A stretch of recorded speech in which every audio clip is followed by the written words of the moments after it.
Welcome to College Admissions Toolbox, giving you the edge you need to get into the colleges of your dreams. With your host, Steve Schwartz. That's me.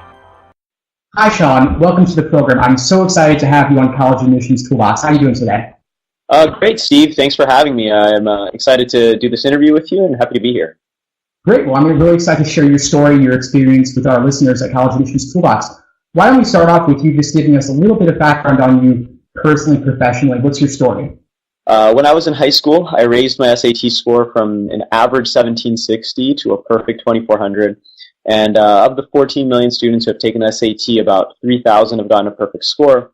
And now I've started the only test prep company by a perfect score student, 2400 expert. And from that, a lot of great things have come from that. We have a #1 best-selling book on Amazon. It's called SAT 2400 in Just 7 Steps that I wrote that serves as the basis for the curriculum. We've had a lot of success at 2400 Expert, prepped about 10,000 students, more than 10,000 students, have an average score improvement of 330 points. And so that's a little bit about my company. For me, though, the SAT score was really life-changing. I know we're focusing around college admissions here, and so some of the universities that I got into included Brown University, Northwestern, Johns Hopkins, Berkeley, but I was really focused around medical programs, and I'll talk a little bit about that later. I ended up matriculating on a full-ride scholarship at the University of Southern California, got about $250,000 in total scholarships, and that was nice because I didn't have to pay for college, and then I've completed 3 years of medical school at the University of Southern California in Los Angeles as well. Took a 2-year leave of absence to pursue an MBA, and so that's where I am now. I'm currently in my first year of business school at Yale. So, I know I tried to make it simple, but to simplify things, I own an SAT prep company. I am also an MD MBA student. So I guess that's as simple as I can make it. Wow, Shaan, that is absolutely an incredible background. And you also, you weren't necessarily a natural born genius, is that right? I mean, you started at 1760 and then had to work your way up to the 2400. Is that right? Yeah, I would say that's a really good recap. Was there one or two resources specifically that you can share with us that kind of unlocked the exam for you, so to speak? Yeah. The #1 resource, really, past beyond anything, is the College Board's SAT Blue Book. Now, right. A lot of students are not, and it sounds so simple for me to say that, but a lot of parents and students don't realize how important this resource is. So every high school student I've ever known, whether it was when I was in high school, seeing my classmates or older classmates getting 2200 and above, or whether it's students now at 2400 Expert, every high-scoring student for the SAT that I know has always used College Board questions. Now, for viewers that don't, or listeners who don't fully know what I'm talking about, the College Board is the company that publishes the SAT. So they're the ones that create the SAT exam that you go in Saturday morning for. They produce what's called a Blue Book, or it's not, the official name of the book is called the Official SAT Study Guide. Now, what I recommend parents and students do is, it's a very big book, like 800 pages or 900 pages, is ignore the first half of the book, which is full of College Board strategies. Those strategies are not really the best strategies to use. You really have to use, because they're going to want you to do it the high school specific way. So why am I saying this book is so important to ignore half of it? Well, the other half of the book gives you 10 practice SAT exams. Now, these are the exams that will really, really help boost your score. A lot of parents and students will go out and they'll go buy, the 10 practice exams from the Princeton Review, or 10 practice exams from Kaplan, or 10 practice exams from Barron's. And the problem with these types of books is they don't give you an accurate picture of what the test is. They're really just hiring third-party writers to make questions similar to what the College Board produces. But the College Board pours millions and millions and millions of dollars into producing super good questions that are standardized and applicable to every test, and they make sure that every test is the same level of difficulty and all of that. And so you really want to use these questions. These questions are gold, and so that's what we use at 2400 Expert. And that's what's really going to help boost your score in terms of the exact resource that you want to go to. And so on top of the College Board Blue Book, what you can also do is subscribe to the official College Board SAT question of the day. I subscribed to it when I was in high school to my email, so you would just get it each day, an email from the College Board official SAT question of the day. So even if you have 5 minutes of time to work on one question a day, that's doing a little bit of SAT prep. And they also have an official SAT online course which provides another 10 tests. So that's 20 official College Board tests. And so, at 2400 Expert, we purchase these tests for every student who's in our courses because we really believe that the College Board produces the most authentic and the best questions possible. Wow, Shaan. So it sounds like there's really nothing like getting it straight from the horse's mouth on the producers of the exam themselves, making sure you use those actual SAT questions. Maybe not so much the strategies in their book, but the questions themselves is really nothing like using those actual questions. So you were really just using those books. You didn't hire a tutor or take a course of any kind? So yeah, I did take a course. The funny thing about my course was I got a lower score after the course. So I started at a 1760 on my practice exam, and then I took so I started 1760 practice exam, self-studied, got up to 2090, and then I spoke to my parents, and the programs that I was applying to, which I'd like to talk about a little bit later, is our medical programs. I'd like to share a little bit of information later if we have time, Steve, about those. The average SAT scores for those programs are usually around 2250 or above, so I needed a higher score. I took a course with a local test prep company in Las Vegas, and my score after the course actually went down to 2060, and I kind of attribute it, not only, I don't think it was the course's fault. I mean, I was very busy at that time. I took it during a very busy time of high school. I took it in spring of junior year, which, as you know, is one of the busiest times for high school students with AP exams, SAT subject exams, finals, and then you're trying to stack SAT prep on top of that. So it was bad timing. It was bad test day for me. I took 2 energy drinks that morning because I thought I'd have more energy, and I don't even drink caffeine. So you can imagine how wired I was during the exam. So that was not good as well. It depends on which test prep course you take. I think no matter what test prep course you take, make sure they're using College Board questions. That's definitely highly recommended. Wow, Shaan. So take us back to those moments in time for a minute, if you will. You started off, you took a cold diagnostic. You got a 1760. Now you're someone who's capable of a 2400. How did you feel when you got that 1760? And then you invest all this time and money in the prep course. You got up to 2090. You take the prep course, but then your score drops 30 points to 2060. So tell us a little bit about what was going through your mind at those moments. When I initially got my 1760, that was a real blow because I had done well in school. I was a straight A student, valedictorian in my high school and things like that. And so, 1760 to someone who's getting straight A's, and I'm sure this happens, or this does, we know this happens to lots of students who get great grades in their high school classes, and then what happens is when they come to a standardized exam is because they're not used to, specific standardized exams, they get a score that is not basically, that doesn't translate to their GPA, right? And so that was really a blow to me, but it was very motivational because what that did is it really spurred me to study quite a bit because I knew that, my grades are perfect, right? So I knew that my SAT score, I may not have known that I should get a perfect score, but I knew that I should get a high SAT score if I wanted to be comparable between my GPA and my SAT score. And so it really was a lot of motivation for me to know that, I was starting at a, relatively low score, and I wanted a very, very high score. I wanted at least 2250 and above, so I was going to have to work at least, 500 points to get there. And in terms of, when I invested time and money into the test prep course, and then, you come back and you get a 2060, that was really heartbreaking because, every high school student just wants to get done with this exam or whatever exam it may be, whether the SAT, the ACT, the AP, SAT2. You just want to take it once and be done with it. And the hardest part about sometimes taking these tests is that your score may lower or your score may stay around the same for a bit, and that's okay. Like, people have been there. I've been there as well. Like, I really just wanted to get a 2250 on my first SAT exam and be done with it.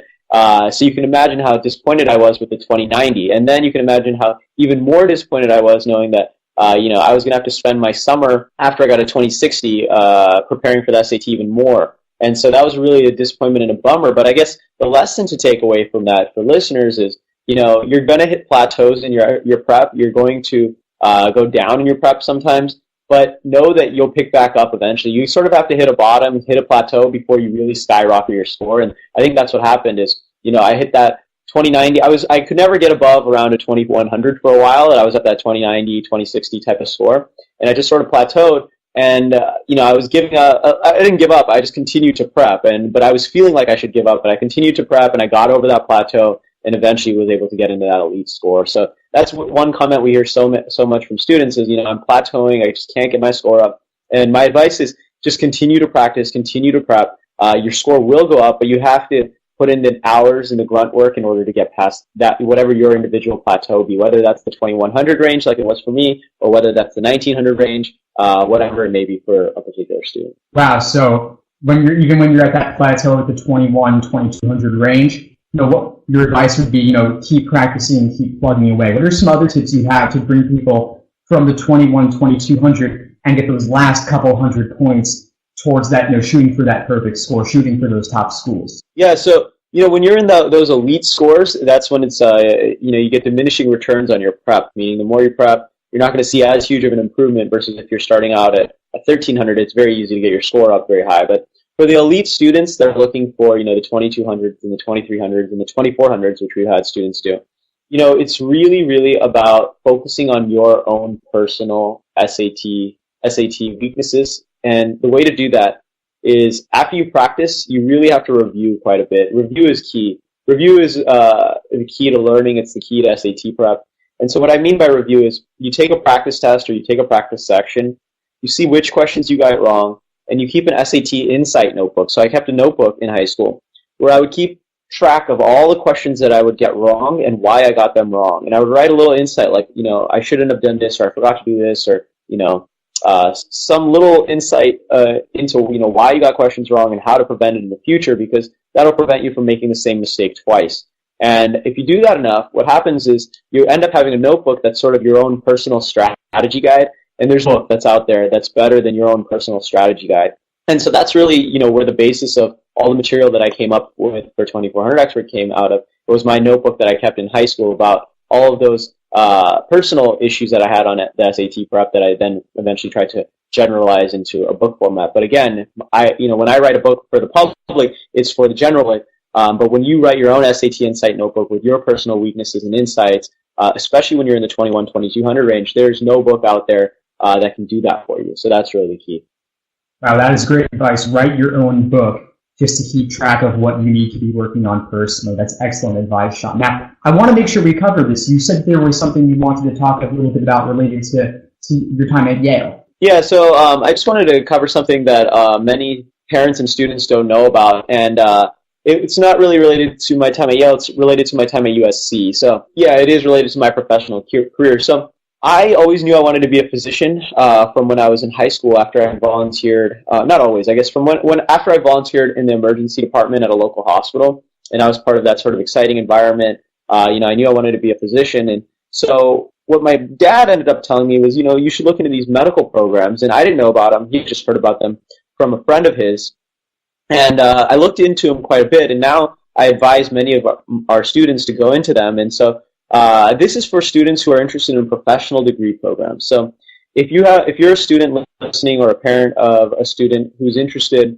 in going into medicine, going into dentistry, going into law, going into pharmacy, any type of professional program where you need to go to graduate school, a pharmacy school, dentistry school, medical school, law school, I would look into what are called combined professional programs. So you would type into Google, combined medical program, combined pharmacy program, combined dentistry program, whatever it may be. So what these programs do is they allow you to be accepted into medical school, pharmacy school, law school, dentistry school from high school. So I'm going to take the example of medical school for a second. The traditional way to become a physician in the United States is you do 4 years of undergraduate as a pre-medical student. You make sure you have very high grades during that time. You make sure you get a very high MCAT score. You make sure that you're volunteering at a hospital. You make sure you do lots of basic science research. With all of that, and then you're involved in science activities / clubs. With all of that, you then usually take a year or two off to do research, basic science research. Then you apply to medical school, which it's very competitive to get into medical school. And you may or may not be accepted. Then you go to medical school for 4 years. So that's typically the process of applying to medical school. So what combined medical programs do for students in high school is they say, all right, you're going to be accepted into medical school. You only have to keep a certain GPA. Usually it's around like 3.0 to 3.3, so not terribly stressful for most students. Sometimes they will remove the requirement of having to take the MCAT, so you may not even have to take the MCAT, which is the standardized exam for medical schools. Sometimes they'll say you have to get some minimum score, which isn't too high most of the time. You won't have to apply again. You won't have to necessarily do a bunch of research or activities to sort of buffer your resume. You can do those activities if you're interested in them, but it's not necessary like it is for many other students. So it's a really great deal. It's kind of like saying, okay, you're going to be accepted into Harvard when you're in middle school, right? So it's kind of like you don't even need to go through the high school process, or you just have to go through high school, but you don't need to do incredibly well, and you will still accept you into Harvard. So it's a really nice deal in that way. There's about of medical programs, there's about 50 to 70 in the country. Some of the more famous programs are at Northwestern University, Brown University. The one that I went to at the University of Southern California, unfortunately they discontinued the program, but there's one at Rice University. I'm trying to think of other ones off the top of my head. UCSD. There's many on the East Coast, Boston University.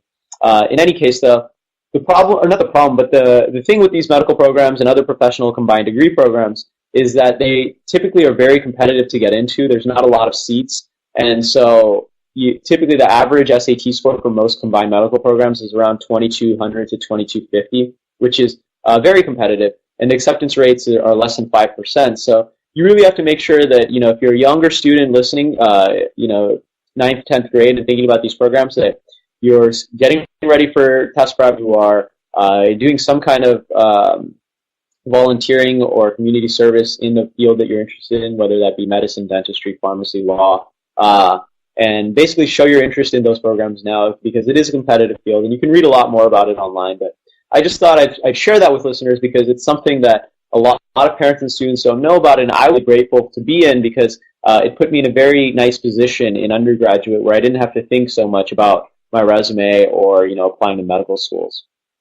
Well, absolutely, Shaan. These combined degree programs can be a great way for students to reduce some of the stress and know that they're on their path to achieving their professional and personal goals. For someone who already knows this is the path for them, definitely getting it out of the way and just being able to focus on the academics and, of course, the things you enjoy can definitely make things a little smoother, a little easier. So thanks so much for pointing that out to our listeners. Now, before we get into the lightning round, I just was hoping you could share a couple of quick tips on each of the sections of the SAT, the reading, the essay, and the math, if you would. I'd be happy. I'll share some of the major strategies for each of the sections. So for the SAT writing section, one of the major strategies is to make sure that you fill up both pages of the essay. So they're going to give you 2 blank pages, and it's very difficult to fill 2 pages in 20 minutes, but we really train our students at 2400 Expert, and I'm really telling you it's necessary to fill those 2 pages. There was actually an MIT study done that showed that students who write longer SAT essays get higher scores. And so there's a lot of strategies you can use in order to fill both pages of the essay. Something we teach at 2400 Expert is we actually give you a template of, how to basically plug in, or basically an SAT essay template to plug in for any SAT essay topic you see. The reason that works is because SAT essay topics are very general, so you can think of examples beforehand, no matter the topic. So length is a huge factor on the essay. Basically the College Board hires English teachers to read your essays in 2 minutes, and so they're going to make a first impression about you relatively quickly, and they have to decide, is this a student that is very knowledgeable? And typically a student that's very knowledgeable has written 2 pages versus a student that writes a page is not going to be graded as highly typically. For the SAT reading section, I'd say the most powerful strategy we teach at 2400 Expert is called YPAD. YPAD stands for Write Your Personal Answer Down. This means that you want to come up with an answer prior to looking at the answer choices when you're dealing with SAT reading questions. Now this sounds relatively simple, but it's super powerful. What happens on the SAT reading section for students that struggle with it, and I was one because reading was typically my most difficult section, the section I scored lowest on, is you're enticed by wrong answer choices that are very, they look good, but they're in fact wrong. And to avoid being enticed by those answer choices, just know what you're looking for prior to looking at the answer choices. And so you should jot down a couple words before I physically cover the answer choices with my hand and jot down a couple words prior to looking at the answer choices.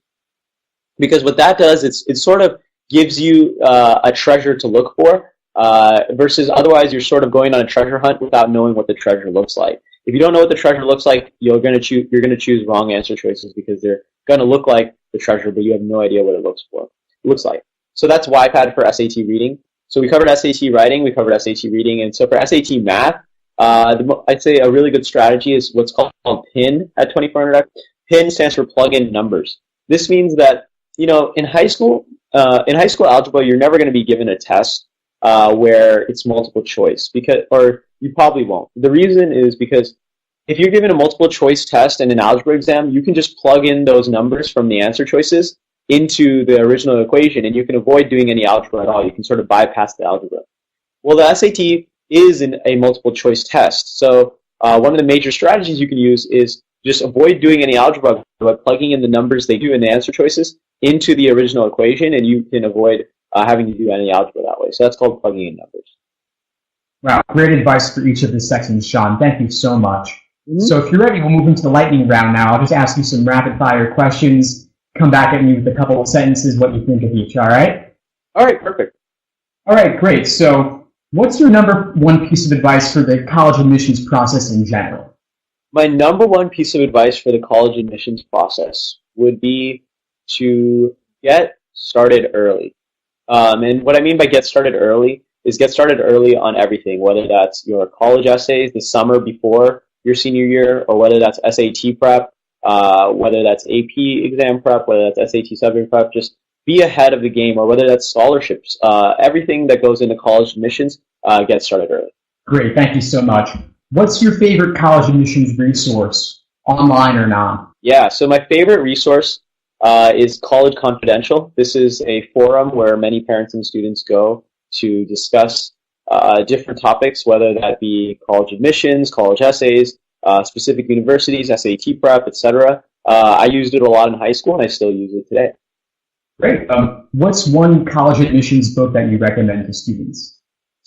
One college admissions book. I would say, well, my own, of course, no, but that's for SAT. I think Ed Fisk writes a really good book, Fisk's Guide to Colleges. I think that gives a really good overview of the college admissions process. Yeah, absolutely. The Fisk guides are great. If you could change one thing about the college admission process, what would it be? I wish there was a better way to compare courses. Now, I don't know how I could change that, but sometimes an AP exam at your school or an AP class at your school might have a very easy teacher who just gives away A's, and an AP class at another school might have a very difficult teacher that you really have to work for your A, and those are very hard to compare. So I wish there was a better way to do that. Absolutely. There is a lot of variation there. If you could make up your own college essay prompt, what would it be?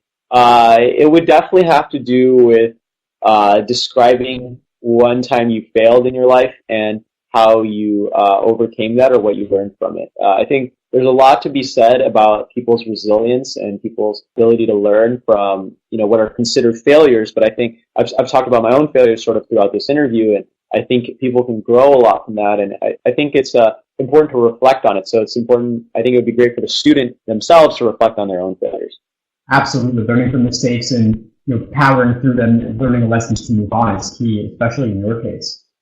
What's your favorite book not related to college admissions? Anything you're reading these days? Yeah, I read a lot. So, I didn't have as much time to read in high school because there is so much work associated with, your AP classes and test prep and all that. But my favorite book is, I like From Zero to One by Peter Thiel. It's a book about entrepreneurship and how to build startups in the future. And he really just talks about, he actually mentions a little bit about college admissions in the book. And, he sort of has this opinion where college admissions expects everyone to be well-rounded in every aspect of life, and he thinks that it would be better if there were people who are specialists. So maybe you're not well-rounded at everything, but you're really good at playing the violin, something like that. And so he makes a good argument in that book, and I would recommend it to readers, actually, or to listeners. Great, Shaan. Great, thank you so much.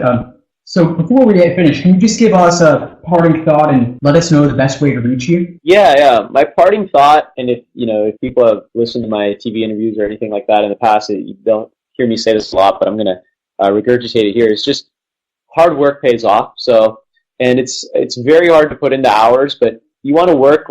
I think Mark Cuban says, work like there's someone working 24 hours to take it away from you. So just work harder than anyone else and it'll pay off. It was hard for me, going to the library every day after school, putting in those hours for SAT prep, putting in those hours to put together 100 scholarship applications my senior year of high school and all of that. It was hard for me to do that because I wasn't sure if I was going to get a reward or not, but I promise you that there are rewards for all of the hard work, and it's directly proportional. The amount of rewards you'll get is directly proportional to hard work you put in. So that's sort of my parting last thought. How to reach me?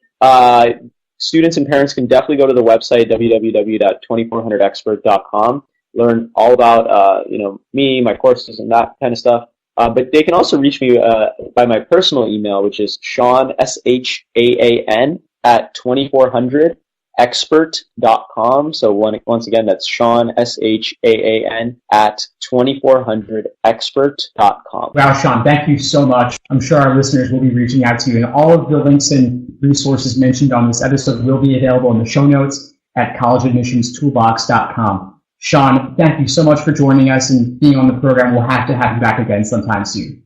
Yeah, and thanks for the opportunity, Steve, and it was a pleasure.